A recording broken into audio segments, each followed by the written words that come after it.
নমস্কার বন্ধুরা, আজ শুক্রবার, এখন বাজে দুপুর 2টা। তো নিয়ে এসেছি আমি দুপুরের খাবার। তো চলো দেখি আজকে দুপুরের মেনুতে কি আছে। এখানে আছে চিংড়ি মাছের মাথা বাটা।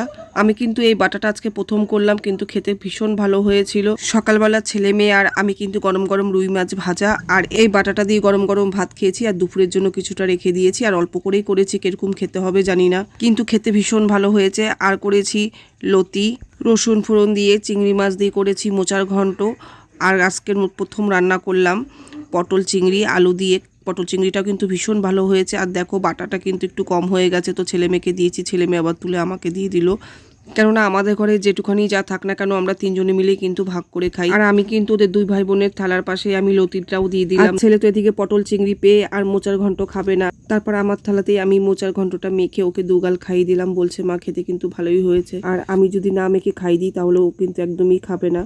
আর খেতে বসেও কিন্তু দুই ভাই বোনের শান্তি নেই। দেখো দিদি কিন্তু দিল একটা চিমটি।